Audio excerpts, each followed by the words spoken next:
podcast because these conditions are so rare that it's worth getting someone else to witness them.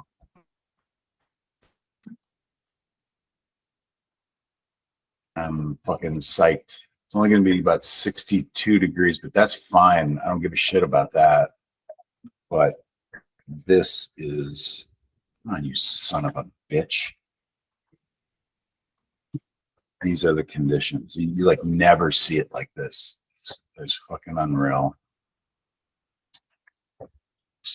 All right. Manage recording.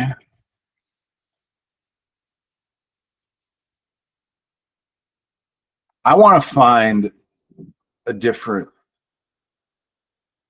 tool. I mean, Google Meet works fine. I just don't like the fact that it switches between us in the actual recording. Because so many, the podcasts that I see that I like to watch always have both presenters on the screen. I mean, I could do that. I have to go and hack the shit out of the video, but there's got to be podcast software. And, you know, this costs me, I think, $5 a month to use Google Meet the way we're using it. And that's $60 a year. If I can find a piece of software for $60 and then cancel the Google Meet package, see what I can find out.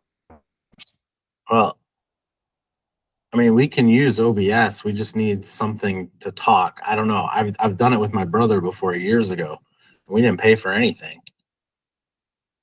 Something to talk? What do you mean? Yeah, I don't remember how we use Ventrilo, I think, which doesn't exist anymore. But there's got to be some standalone package where we don't, because I fucking hate OBS. God, I hate it so much. I'm not opposed to using it, but there's got to be some. If we used OBS, we could watch videos and stuff too and talk about them. That would be cool. Yeah. Well, wait a second. Because the only thing that I'm getting in paying for Google Meet is the fact that I can record these. If we use the free Google Meet, we could do what we're doing right now. We could, I'm pretty sure we could stream at least. And even if we couldn't, we'd stream it through OBS. And so maybe I'm just being lazy and refusing to learn how to really efficiently use OBS. It's a conundrum. It's a dilemma. Where are the captions? Captions. What are you researching, Matthew, in deep thought over there? Nothing. All right. Well, we've been streaming. Tell me when you're ready to start recording. I'm ready. Recording. Manage recording. Where the fuck did it go? Include captions in the recording.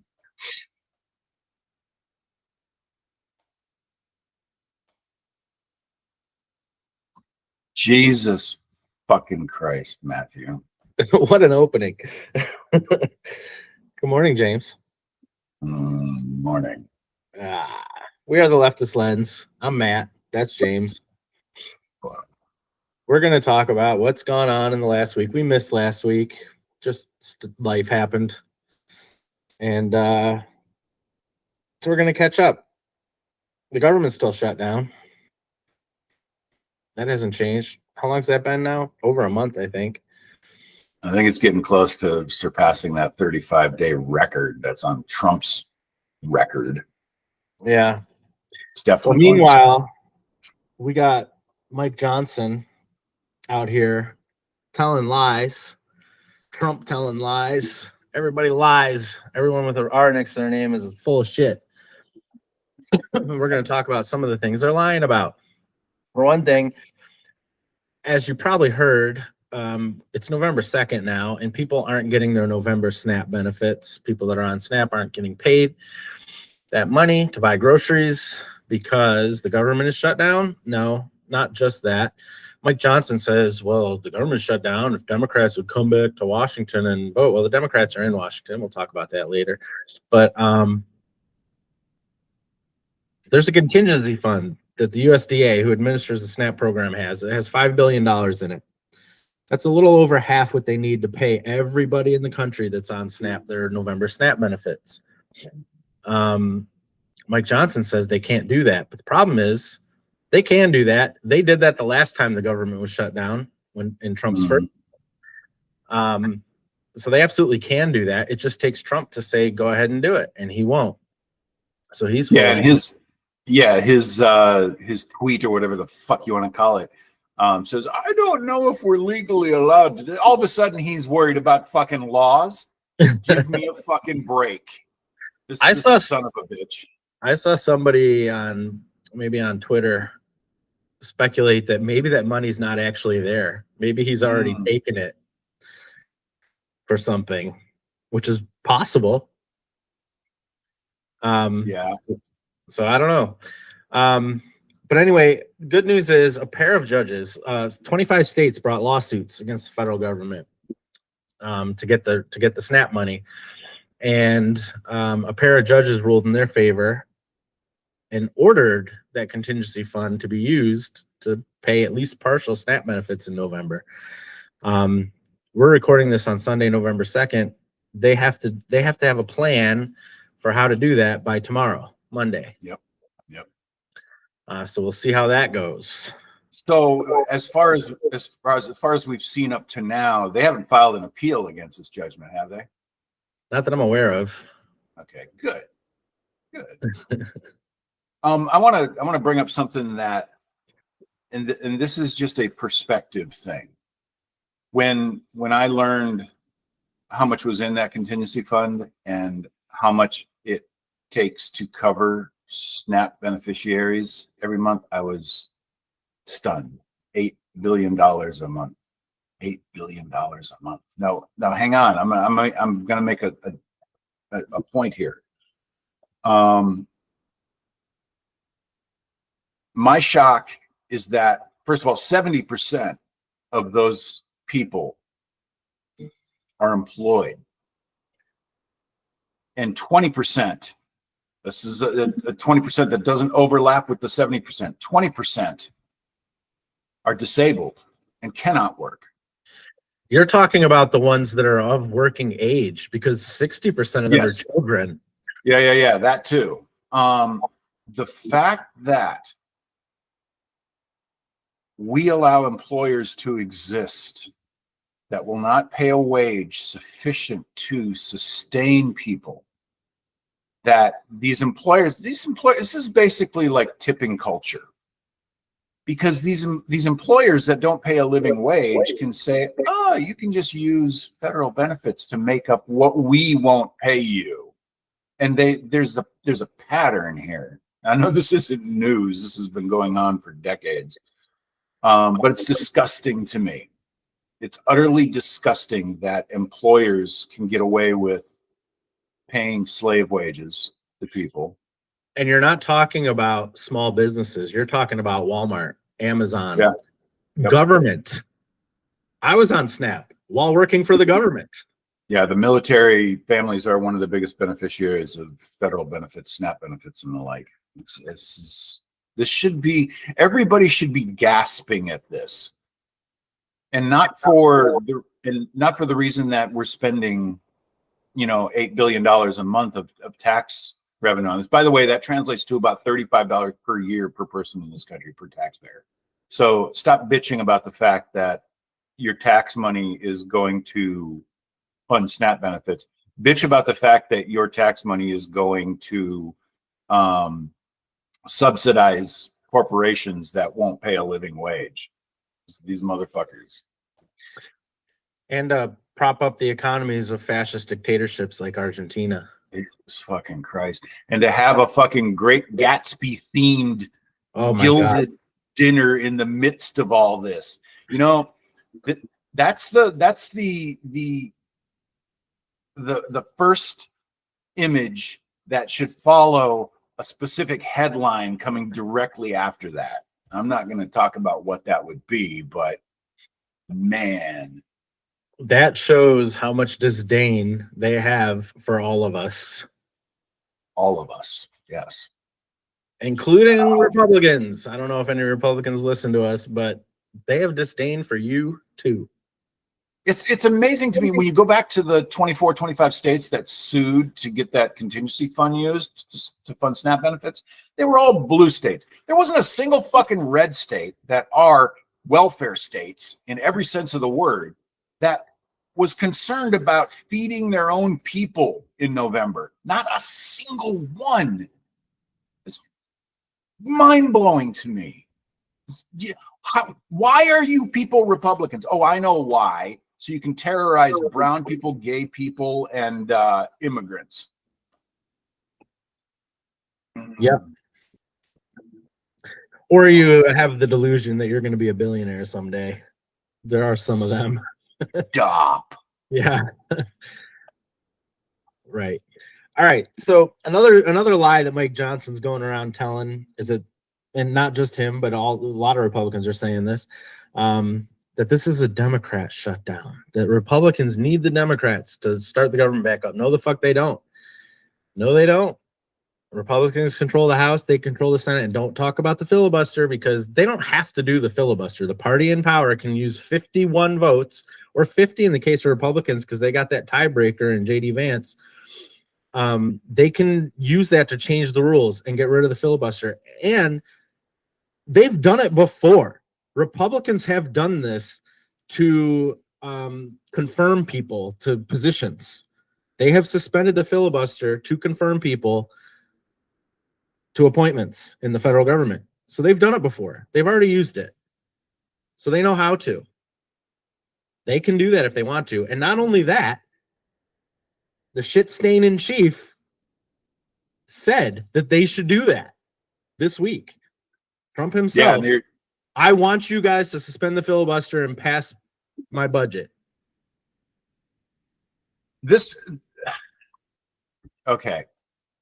First of all, the issue of getting rid of the filibuster has come up on both sides over the years.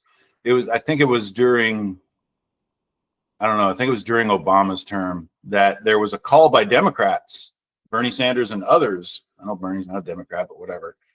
To end the filibuster. And I said then, as is being demonstrated now, that no party is ever going to give that up because it's useful to both sides, as we're watching right now. And they're not going to give this tool up, I don't think, ever.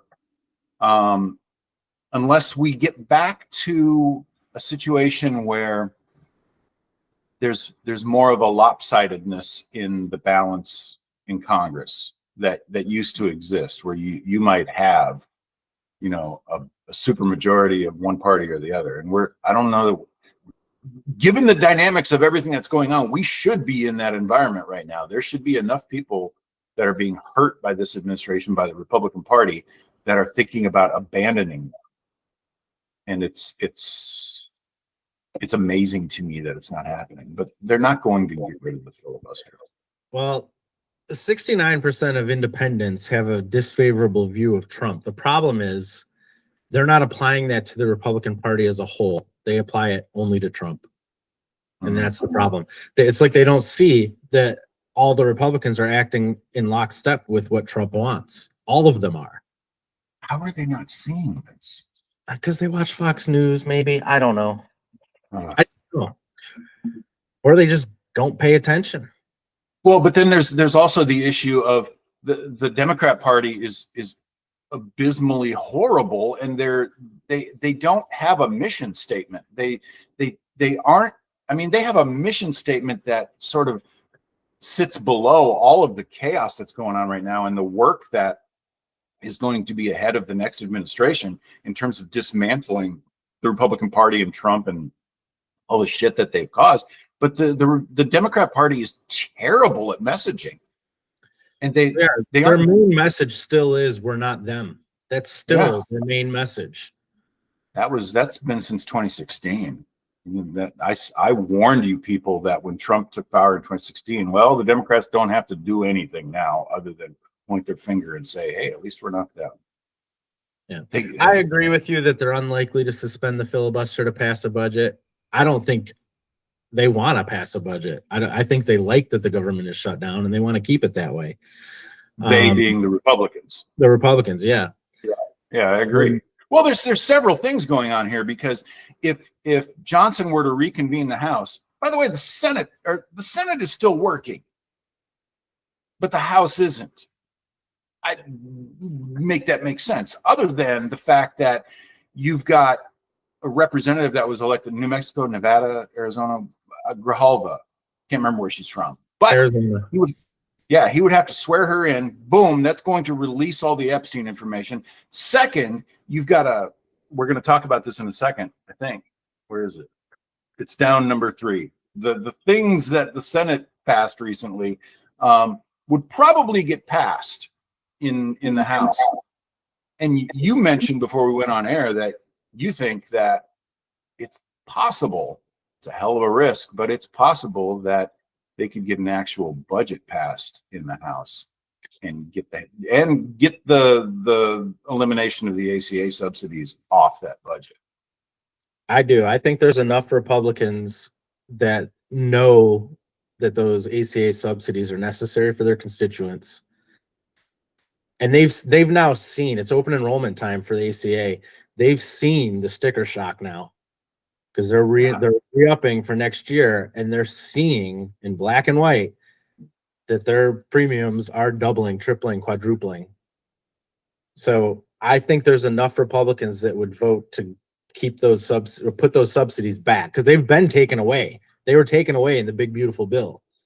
Mm-hmm. So what they would have to do is put them back in the budget. And I think there's enough Republicans that would do that. I don't know if they would do anything else. Like, if that's all the Democrats are willing to do, if they're willing to compromise with just that, which it seems like they are, I think they could pass a budget if the House would come back in session. I think the Senate should pass a budget. I think they should. Maybe they will. All right. Another thing we're going to talk about. Trump had a physical. He called it his annual physical, although he had another annual physical 6 months ago. But one thing that I find funny, while on Air Force One, he was bragging about the IQ test he took during his physical. And then he described it. And people in the know, people who study psychology, they know what test he was describing. He was describing a dementia test. And he thought was a IQ test, and he said it was hard, and he wants Jasmine Crockett and AOC to take it. I think they should. They should take it. Oh, absolutely. They should take it publicly, on camera. But he also said, as part of his physical, I had an MRI. You don't get an MRI when you take an annual physical. You get an MRI when you're fucking damaged. Yep. Jesus fucking Christ. So yeah, his health is not perfect, like his doctor says. Does he still have Ronnie Jackson as a doctor? Oh, that fucking crazy looking bastard. Yeah. How does the AMA not take away the licenses of these doctors that are lying for him? Is that an option? And I want the lawyers that are doing all the shit for him to lose their bar status. It feels like we have, because yeah, I mean, go back to when Pam Bondi started breaking the law. She got hundreds of reports in Florida for her bar license. And the Florida bar has basically ignored most of that. I thought for sure that they were going to hold her accountable, but they've ignored it. I think in terms of all of what you just said, we have to wait 3 years to see any of this prosecuted. Yeah. And even then, I don't know. Yeah, I know. I mean, they had 4 years to prosecute him already, and they didn't. Which, by the way, that there's some information about that came out where Merrick Garland absolutely slow walked the prosecution. Absolutely. Some of that information came out this week where he didn't want to file charges and said, get more evidence and all this shit. They could have had him in prison well before the 2024 election, and they didn't. Yeah, at this point, Jack Smith is asking to be subpoenaed to present what he knows and what evidence he has for all of the crimes that he was prosecuting.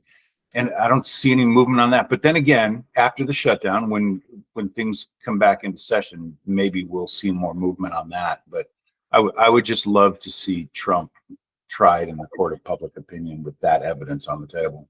Well, we could absolutely see that in 2026 if the Democrats take one of the bodies of Congress.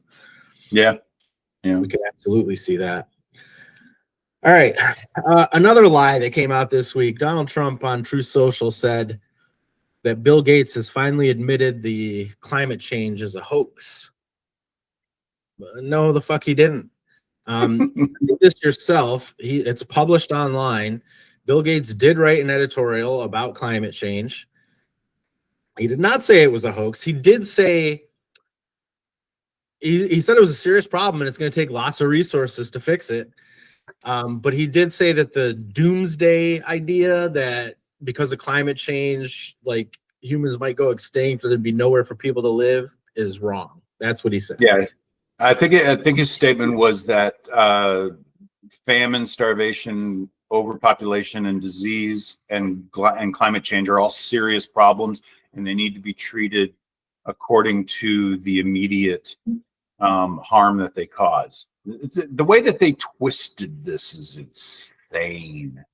Yeah. And anytime you see somebody saying that, oh, Gates debunked climate change, call them out on this and quote what, it's a very short statement from Gates, quote what he actually said and shut these people down, because I'm sick of this misinformation.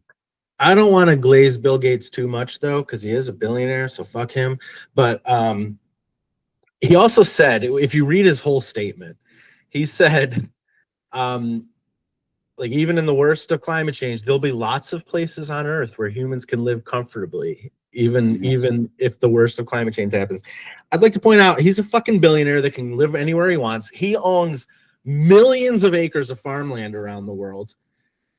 That I'm sure some of it at least he's hedging his bets. Like some of it is going to remain arable when the worst of climate change happens. I'd like to point out there are countries that are underwater already. There are islands in the Pacific that are underwater and the people had to move and go somewhere else. Yeah, people that aren't billionaires and can't just go wherever they want on Earth are going to suffer from climate change. They already are, and it's going to get worse for them. There will be countries that lose access to fresh water. That will happen. So he's got a lot of privilege to make that statement, so he can go fuck himself. But he didn't say it was a hoax. No, but I do think that what is sort of nuanced in his statement, or I think that he believes and understands and knows this, that in terms of being able to do things to reverse man-made climate change, we may have passed the tipping point some time ago. And we aren't going to be able to undo this, but we have to be able to put resources toward, and by the way, resources towards surviving it. That also means taking the actions to mitigate further man-made climate change, but the issues of starvation and disease that he brought up, that those are kind of his pet projects, those things are all going to be exacerbated by people not being able to live because of climate change. They're inextricably intertwined, and I know he knows this. Anyway, he triggers me because he looks like my dad. Interesting. That bothers me. Maybe we'll unpack that someday. No, we won't. We don't have time for that. All right, so this was already alluded to. The Senate, who is in session, they passed a bill this week. They passed a few bills, but one of note that they passed a bill that would end Trump's tariffs. 51 to 47. 4 Republicans voted for that. Rand Paul, Susan Collins, Lisa Murkowski, and Mitch McConnell, oddly enough. The other 3 are more moderate. Well, Rand Paul's not really moderate. He's I don't know. He's different, but he's the libertarian. But I don't know. I wouldn't expect Mitch McConnell to be voting to end those, but he did. But unfortunately, the House is not in session. Mike Johnson sent the Republicans all home. The Democrats in the House are still in Washington. They're ready to show up and vote on stuff today. But the Republicans are all at home and have been for weeks. Well, and that's the other issue that I mentioned earlier that you think could probably make it through a House vote is the Senate's vote on those tariffs. I would love to see that. And I do wonder, and I messaged you about this last week.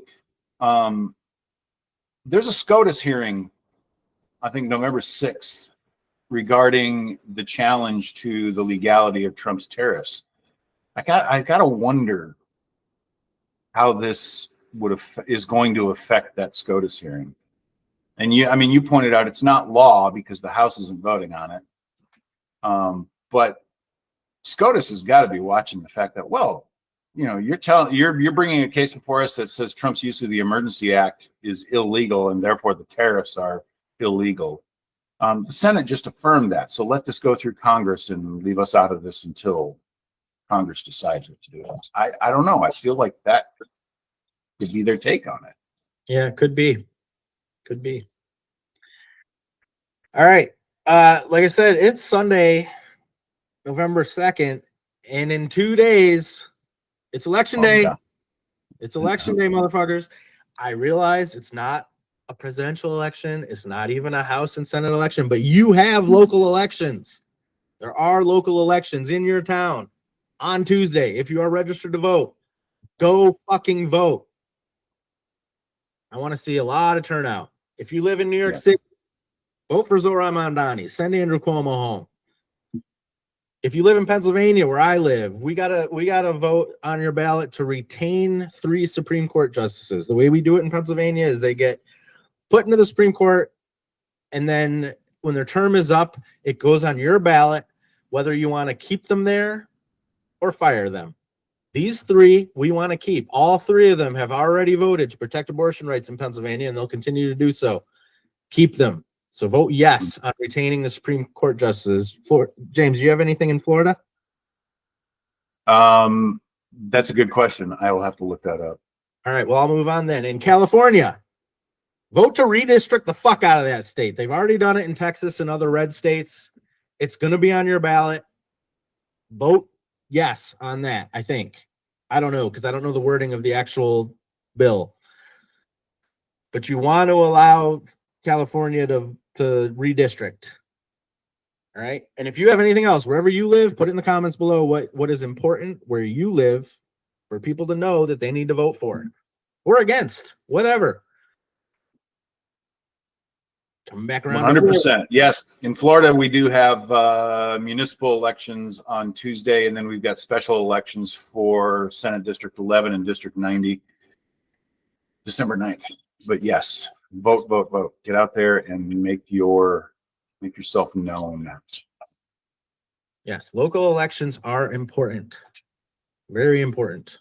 So please go vote. All right, moving along. Trump is beating the war drums again.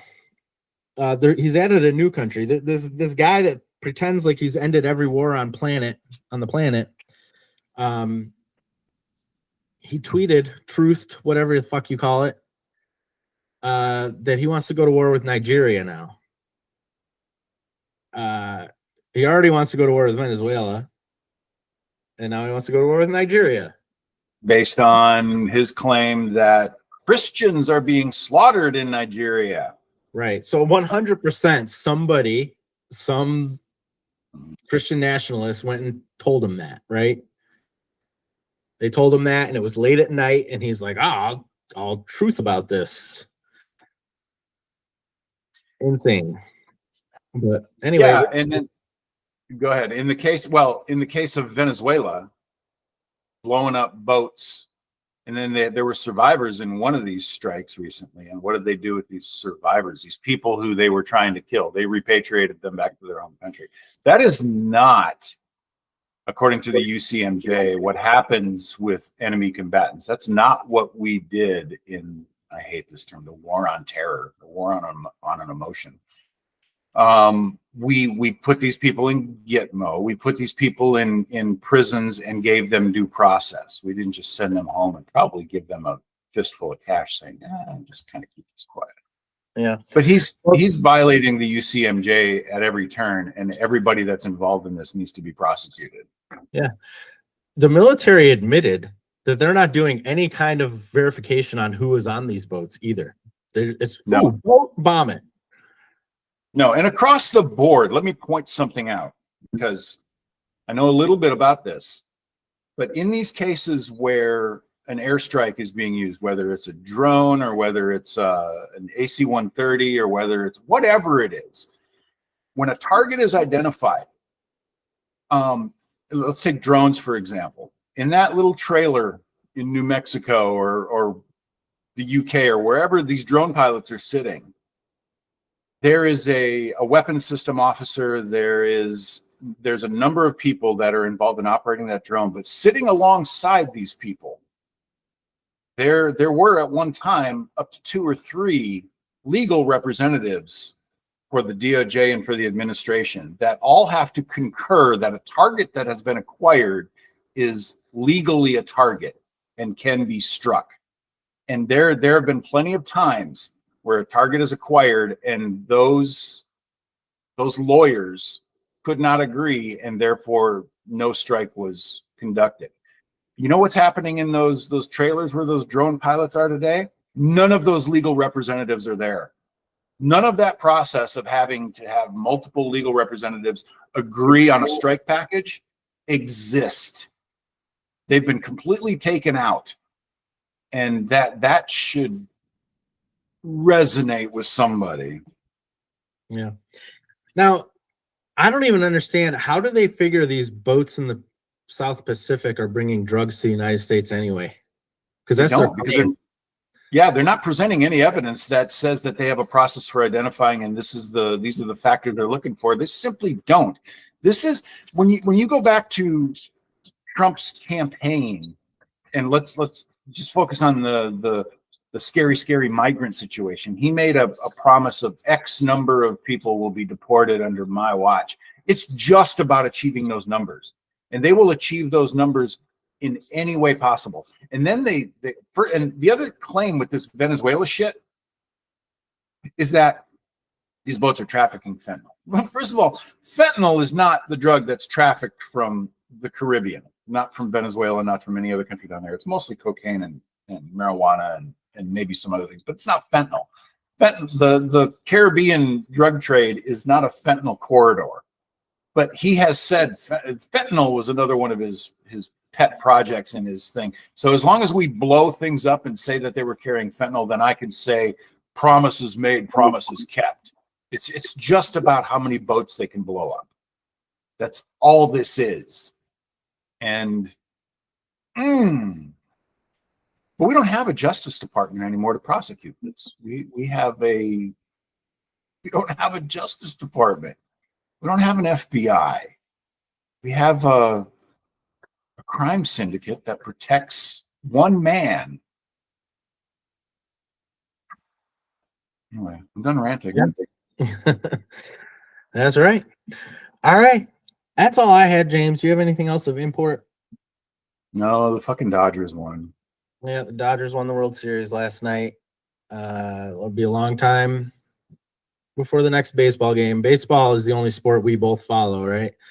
Yeah. Yeah. I watch football, but I'm a Browns fan, so I have nothing to talk about as far as they go. They won't lose today. They're on a bye week. They won't lose today. So I got that. But I won't talk about football on here ever. So yeah. Movies? You watch any movies? Watched a bunch of movies. I watched the new Daniel Day-Lewis movie, Anemone. It's good. The cinematography is crazy good. The story is it's all right. I did watch last night a movie called Killing Faith. It has Guy Pearce and several people in it, and it's disturbing. It's very disturbing. It reminded me of Bone Tomahawk, which is a movie I will not rewatch because it's just horrifying to me. But Killing Faith is a good horror flick if you're looking for that. It's really good. Cool. Yeah. All right. I haven't been watching movies lately. Maybe I'll do that again. Oh, let me ask you, have you heard of a series called Star Wars Visions? No. It's been out for a while because I guess season 3 is the most recent one. And it's an anime style interpretation of Star Wars stories where the Jedi are samurai and Ronin. And it's very cool. And I don't know how I missed it up until this point, but I now have season 3. I'm going to go get season 1 and 2 because I like it. I don't know how I never heard of it. I know, same. I remember people talking about it, but I don't remember hearing that it actually came out. But I recommend it if you like anime and you're a Star Wars geek, and live long and prosper. Cool. All right. Well, thanks for listening. If you made it this far, please go vote. Please, please, please. Yes, and just keep surviving and help your neighbors in this time, because we have hard times that are falling upon people that did nothing to deserve it. And if you can be a grocery buddy to somebody, be that, and help people get through this time. Yep. And we'll All see right, you next people. week, probably. Yep. Have a good one. Adios.